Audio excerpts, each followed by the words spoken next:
Salve Maria! Hoje, dia 27 de agosto de 2026, eu vou ler do capítulo 37 ao 40 do livro do Eclesiástico. Verdadeiros e falsos amigos. Todo amigo diz: eu também contraí amizade. Há, porém, um amigo que só o é de nome. Não é uma dor que dura até a morte. Ver um amigo e um companheiro mudarem-se em inimigos? Ó presunção criminosa! Onde tivestes origem, para cobrir a terra com tua malícia e tua perfídia? O amigo distrai-se com seu amigo nas suas alegrias. No dia da tribulação, ele se tornará seu adversário. O amigo compartilha da desventura de seu amigo, no interesse de seu ventre. Ao ver o inimigo, tomará do escudo. Não te esqueças de teu amigo nos teus pensamentos. No meio da riqueza, não percas a sua lembrança. Prudente escolha de um conselheiro. Não te aconselhes com aquele que te arma um laço. Esconde tuas intenções àqueles que têm inveja.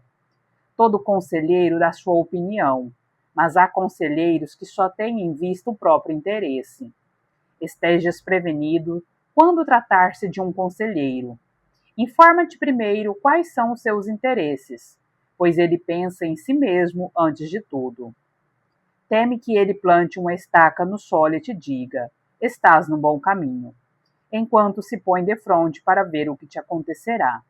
Vai consultar um homem sem religião sobre as coisas santas, um injusto sobre a justiça, uma mulher sobre sua rival, um tímido sobre a guerra, um mercador sobre o negócio, um comprador sobre uma coisa para vender, um invejoso sobre a gratidão, um ímpio sobre a piedade, um homem desonrado sobre a honestidade, um lavrador sobre o seu trabalho, um operário contratado por um ano sobre o término de seu contrato, um criado preguiçoso sobre uma grande tarefa. Não confies nele e em nenhum de seus conselhos. Se, porém, assíduo junto a um santo homem, quando conheceres um que seja fiel ao temor de Deus, cuja alma ser irmã na tua, e que compartilhará da tua dor quando titubeares nas trevas, fortalece em ti um coração prudente, pois nada tem mais valor para ti. A alma de um santo homem descobre às vezes melhor a verdade que 7 sentinelas postas em observação numa colina.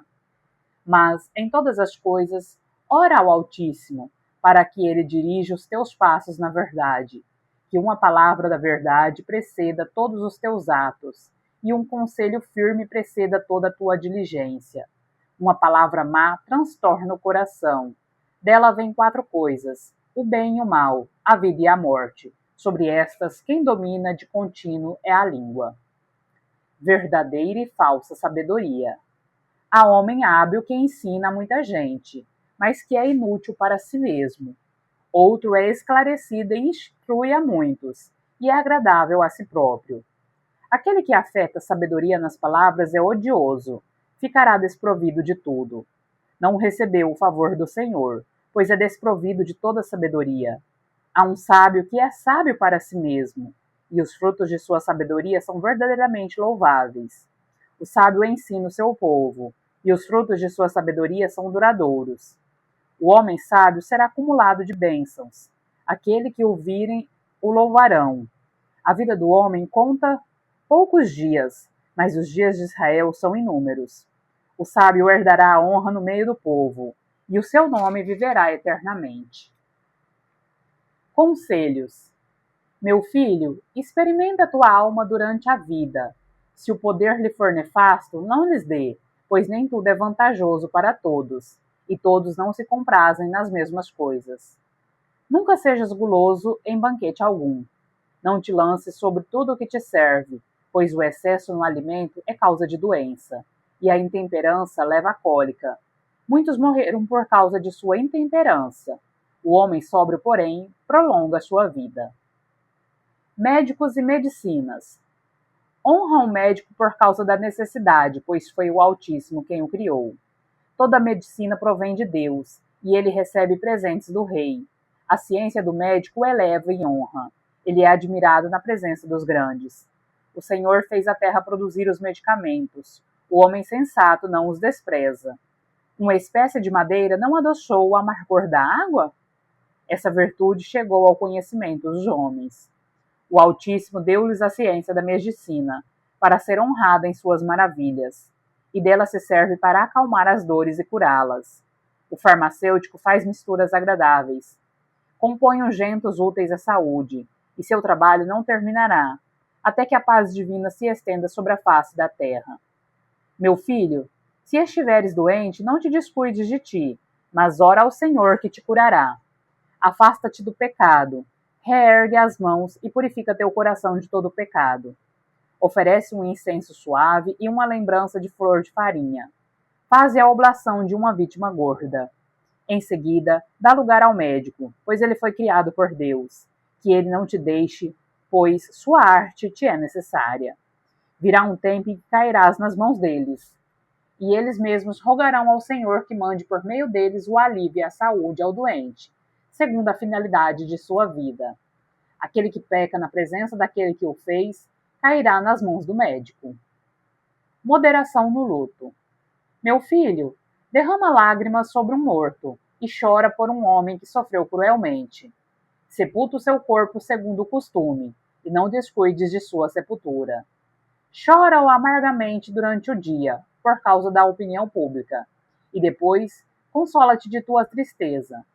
Toma luto segundo o merecimento da pessoa, um dia ou dois, para evitar as más palavras, pois a tristeza apressa a morte, tira o vigor, e o desgosto do coração faz inclinar a cabeça.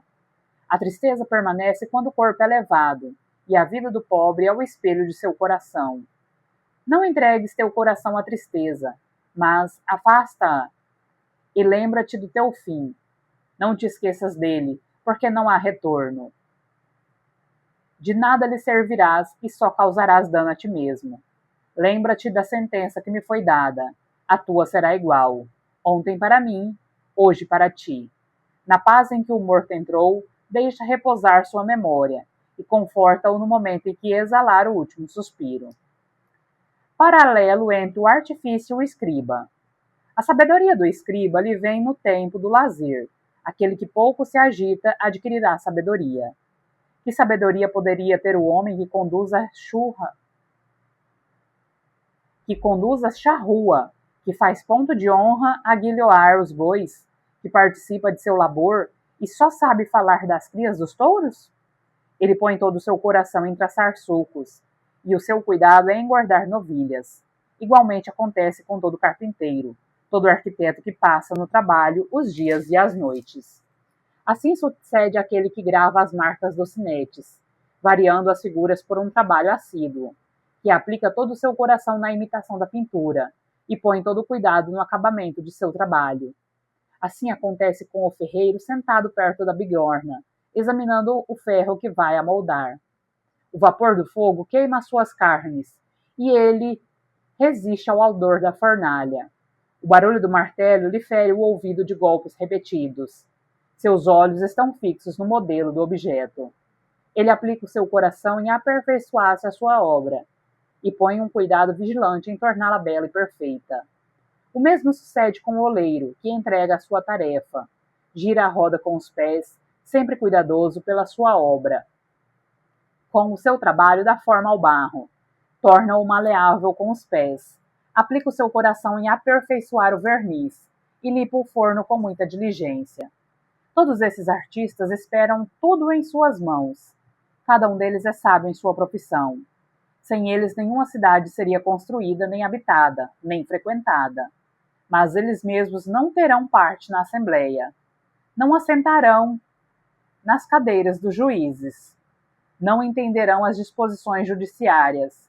Não apregoarão nem a instrução nem o direito, nem serão encontrados a estudar as máximas. Entretanto, sustentam as coisas deste mundo. Sua oração se refere aos trabalhos de sua arte. A eles aplicam a alma e estudam junto a lei do Altíssimo. O sábio. O sábio procura cuidadosamente a sabedoria de todos os antigos e aplica-se ao estudo dos profetas. Guarda no coração as narrativas dos homens célebres e penetra ao mesmo tempo nos mistérios das máximas. Penetra nos segredos dos provérbios e vive com o sentido oculto das palavras. Exerce o seu cargo no meio dos poderosos e comparece perante aqueles que governam. Viaja pela terra de povos estrangeiros para reconhecer o que há de bem e do mal entre os homens.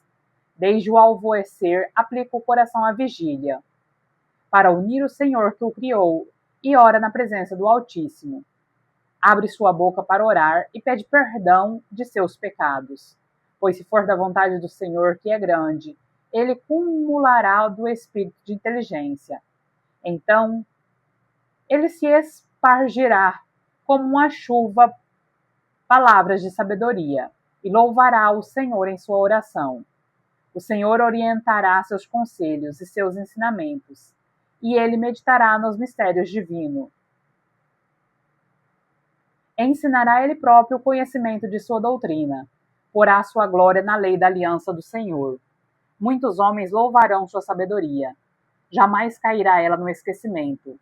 Sua memória não desaparecerá. Seu nome será repetido de geração em geração. As nações proclamarão sua sabedoria. A Assembleia apregoará seu louvor. Enquanto viver, terá maior nome que 1000 outros, e quando repousar, será feliz. Exortação às boas obras. Refletirei ainda para contá-lo, pois estou cheio de entusiasmo, que diz: Ouvi-me, rebentos divinos, desabrochai como uma roseira plantada à beira das águas, como o Líbano, aspargi suave aroma. Dai flores como o lírio, exalai perfume e estendei graciosa folhagem. Cantai cânticos e bendizei o Senhor nas suas obras. Dai ao seu nome magníficos elogios.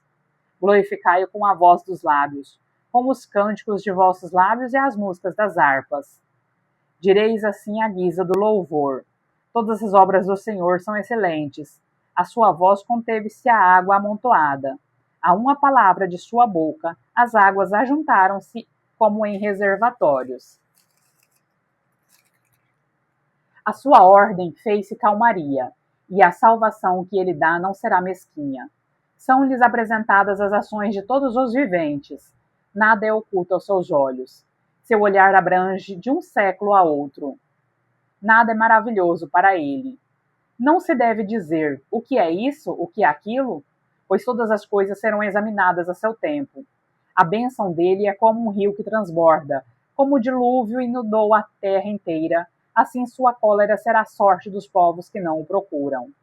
Assim como ele transformou as águas em aridez e ressecou a terra, e o seu comportamento é determinado pelos deles, assim, em sua ira, seu comportamento é motivo de queda para os pecadores. Assim como os bens, desde o princípio, foram criados para os bons, assim os bens e os males o foram para os maus. As coisas mais necessárias à vida do homem são a água, o fogo, o ferro, o sal, o leite, o pão da flor de farinha, o mel, a uva, o azeite e o vestuário. Todas essas coisas são bens para os fiéis, mas tornaram-se males para os ímpios e os pecadores. Há espíritos que foram criados para a vingança, aumentaram seus tormentos pelo furor. No tempo do extermínio manifestarão sua força e apaziguarão a fúria daquele que os criou. Fogo, granizo, fome e morte, como também os dentes dos animais, os escorpiões se apresentam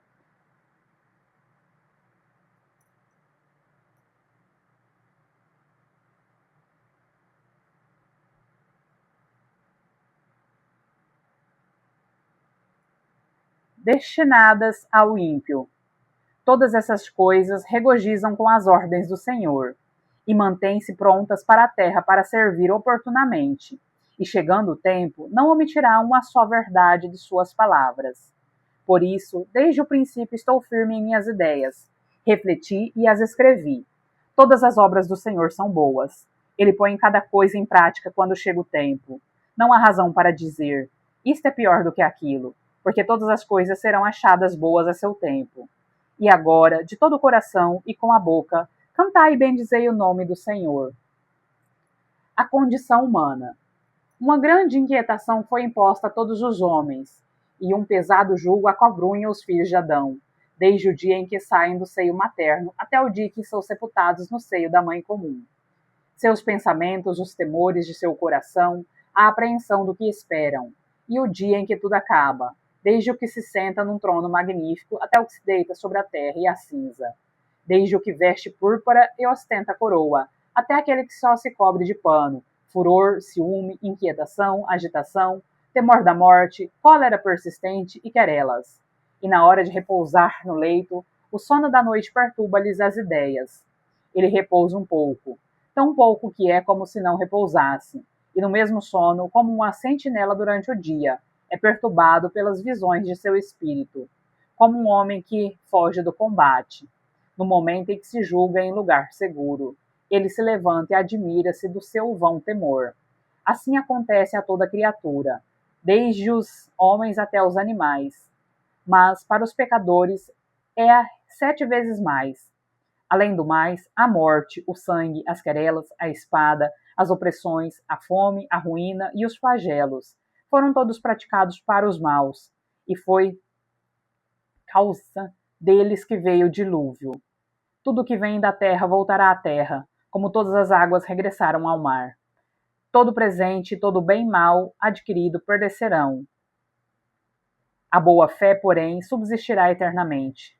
As riquezas dos injustos secarão como uma torrente. Elas assemelham-se a uma trovoada que estala na chuva. O homem se regozija quando abre a mão, mas no fim, os prevaricadores serão aniquilados. A posteridade dos ímpios não multiplicará os ramos. As raízes impuras agitam-se no alto de um rochedo. A vegetação que cresce à beira da água, ao longo de um rio, será arrancada antes de todas as ervas dos campos. A beneficência é como um paraíso abençoado, e a misericórdia permanecerá eternamente. De bem a melhor. Doce é a vida do operário que se basta a si próprio. Vivendo assim, encontrará um tesouro. Os filhos e a fundação de uma cidade dão firmeza a um nome, mas é mais estimada que um e outro uma mulher sem mácula. O vinho e a música alegram o coração. Sobre um e outro, porém, prevalece o amor da sabedoria. A flauta e a harpa emitem um som harmonioso. A língua suave, porém, supera uma e outra. A graça e a beleza são atraentes para o olhar. Mais do que uma e outra é a vegetação dos campos. Um amigo ajuda o seu amigo no momento oportuno. Mais do que um e outro, uma mulher ajuda seu marido. Os irmãos são um socorro no tempo da tribulação. Mais do que eles, porém, a misericórdia liberta. O ouro e a prata são bases sólidas. Um bom conselho, porém, supera um e outra. As riquezas, as energias elevam o coração. O temor do Senhor, porém, sobrepuja umas às outras. Nada falta àquele que teme o Senhor Deus, e com ele não há necessidade de outro auxílio. O temor do Senhor lhe é como um paraíso abençoado. Ele está revestido de uma glória e de superação de toda glória. Autonomia do sábio. Meu filho, não leves nunca uma vida de mendigo, pois mais vale morrer que mendigar. Quando um homem olha para a mesa de outro, sua vida não é realmente vida, na obsessão do alimento, porque se nutre dos viveres de outrem. Mas a boca do homem moderado e educado se acautela contra isso. Na boca do insensato, a coisa mendigada é doce, mas nas suas entranhas arderá um fogo. Palavra do Senhor, graças a Deus.